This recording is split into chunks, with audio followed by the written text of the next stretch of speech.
You've brought along a couple of bracelets here, which, when I looked at them in the boxes to start off with, I thought to myself, well, they're quite straightforward. There's nothing too spectacular about them. In the box here in front of me is a typical Victorian gold bangle in the form of a snake with turquoise in the head. They're very common. We see quite a lot of these sort of things. The other one, in the original box, which is by a firm called Phillips of Cockspur Street, quite a well-known jewellers of the 19th century, is a carved bracelet, not ivory, interesting, they're bone. Yeah. Chinese bone carvings, 5 plaques mounted up in gold. May I say, in the normal way of things, not super special, but then there's something about these that makes them extremely special. And would you like to tell us what that might be? Well, they came from a collection of Charles Dickens memorabilia, which my brother had, and he bought it 25 years. A coiled gold serpent looks sinister to us now, but to the Victorians it meant the opposite. When Prince Albert chose a snake ring for the young Queen Victoria in 1839, the motif came to stand for eternal, unbroken love, and jewellers turned them out by the thousand. On its own, then, a snake bangle like this is a charming but ordinary thing. What changes everything is the name that travels with it: Catherine Dickens, wife of the novelist Charles Dickens, and a hoard of family memorabilia whose paper trail leads straight back into that household. In jewellery, a story you can actually prove is rarely just a story. It is money. So what I'm going to do is this. I'm going to tell you what I think they're worth if they weren't Dickens, and then I'm going to tell you what I think they could be worth, subject to what might happen next. That's worth, in my opinion, £300 or £400 with no provenance. This is worth maybe £600 to £800 with no provenance. With the Charles Dickens provenance, let us hope that that bracelet is worth £800 to £1,200. And let us hope that this snake bangle, £2,000 to £3,000. But that, I think, gives us a basis, a grounding, a starting point with what these might be worth. Thank you. Thank you. So you've come here wearing an absolutely massive necklace. You look like Boudica, Queen of the Iceni. Where did you get it from? It came from my late husband's cousin, who is a collector of beads and jewellery, and she puts pieces together. And she used to live in London. She lives in Norfolk now, and she's quite elderly. But she just has the most amazing collection. Whenever I used to do quite a lot to look after her, so she used to give me something.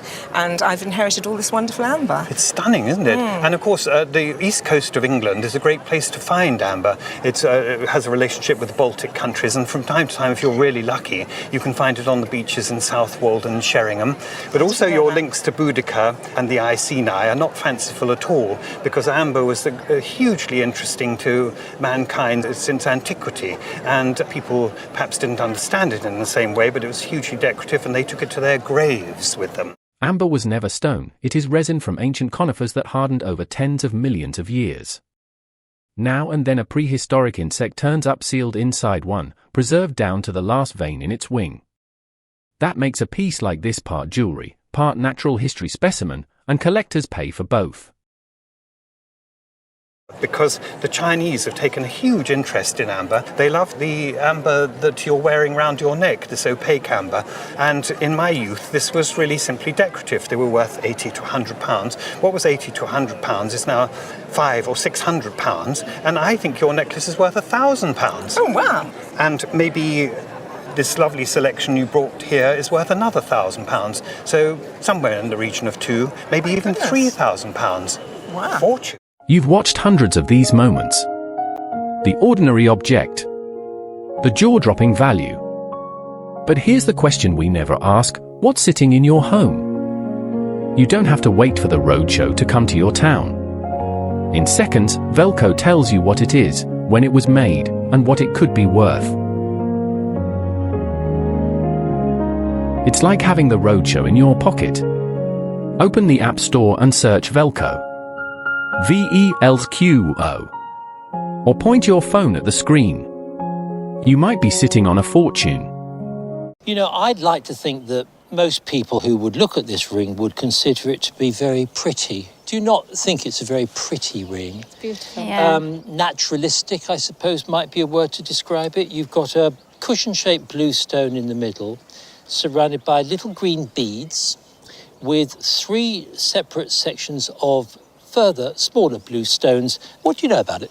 My grandmother was one of 14, and her eldest sister went to become a companion to a lady in the early 1900s. Mm-hmm. And she stayed with her for, I think, the rest of her I think the rest of her life, yeah. She went there to earn a living to send money back to the rest of the family so that they could live. So she was the companion to this very wealthy lady. The name that matters here is Sybil Dunlop. Born in London to Scottish parents and trained across the Channel in Brussels, she ran a workshop on Kensington Church Street through the 1920s and 30s and built a devoted following for a look entirely her own, dense clusters of richly coloured, chunky cabochon stones set into hand-wrought gold, a style admirers came to call her carpet of gems. Dunlop seldom signed her jewellery, so a ring like this is identified by eye alone, on the strength of that unmistakable hand. When the maker is the whole story, a confident attribution is worth real money on its own. All right, so shall we now talk a little bit about what I think it's worth? I think the sapphire probably weighs around about, say, 4 carats, maybe 4.5 carats. But it's all about the Dunlop name, this particular ring. So I think that if you were to sell it at auction, it would make something in the region of £2,500 to £3,000. Wow. Oh, gosh. Okay. We're not going to sell it, obviously. No, I don't think you will. No. It's brilliant. Yeah, it's really good to hear that it was hers. That, exactly. That the story was true. And the lady is wearing the brooch that we see here on the cushion. What's the connection between the lady and gentleman in the picture and yourself? The lady is my grandmother in 1940. So do you know how she got hold of that? Was it a wedding gift? I don't know. I'm assuming it's a family piece because she's had it on a wedding day, so hopefully it's been passed down. Yeah. But what about these two? They belong to her as well, or are these things that you've collected? No. These belong to her sister, Amy, my great-aunt. They were given to me on my 21st birthday. Oh, I love it when I hear stories like that. So this belongs to you as well now, is it? This brooch belongs to a moment jewellers still call the garland-style, the few years on either side of 1905 when the great houses, Cartier among them, look back to the powdered elegance of 18th century France. The breakthrough was platinum. Strong enough to be drawn almost as fine as thread, it let diamonds be set into airy bows, swags, and ribbons that seemed to hang in the air with no metal behind them at all. The little diamond drops that shiver when the wearer moves were the entire point. And the very best of these were built to come apart, a brooch one evening, the front of a tiara the next. Against the gold. This in an auction environment you would be looking at about 1,000 to 1,500. So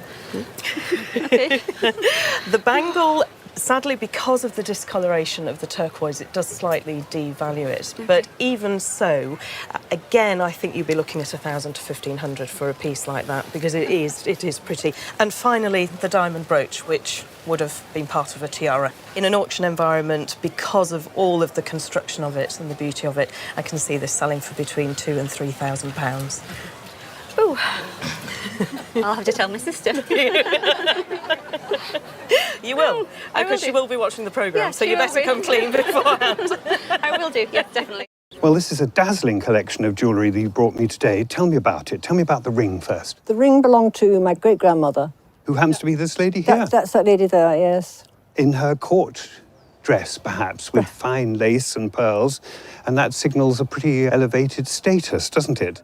She was married to a guy called Clement Smith, and he was Queen Victoria's vicar. And tell me about his life with Queen Victoria. Did it go right to the end, or...? He gave her her last communion. Goodness, and what an enormous event that was, an earth-shattering event. And then he would come home and tell her all about it, and she would be wearing this very ring. Queen Victoria spent her final months at Osborne House on the Isle of Wight, and when she died there in January 1901, she closed a reign of more than 60 years. A ring worn anywhere in that royal circle carries a faint charge of all of it. The ring itself is pure mid-Victorian craft, 5 graduated diamonds in a half hoop, backed not in gold but in silver, because before platinum arrived jewellers used silver to throw a colder, whiter fire off the stones. Every one of those diamonds was cut by hand, by candlelight, each a fraction different from its neighbour, which is exactly why a ring like this is weighed on its history quite as much as on its stones.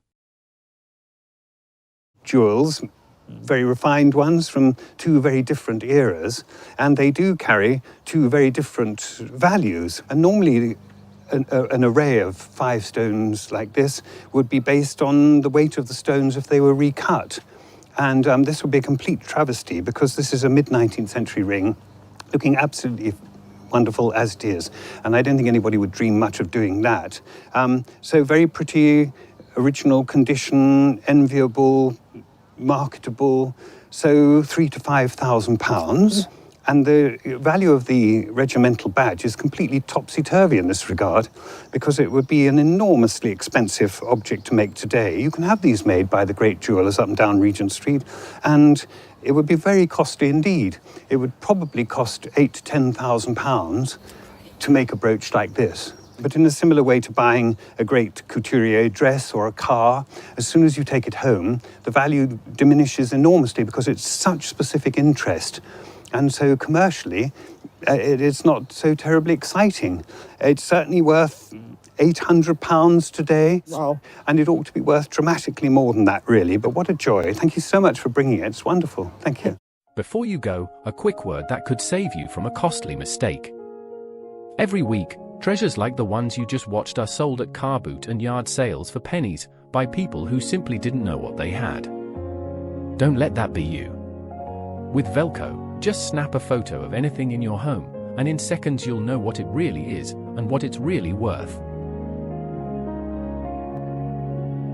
And it's completely free. Point your phone's camera at the code on screen now, or search the App Store for Velqo, the Velqo before you let it go.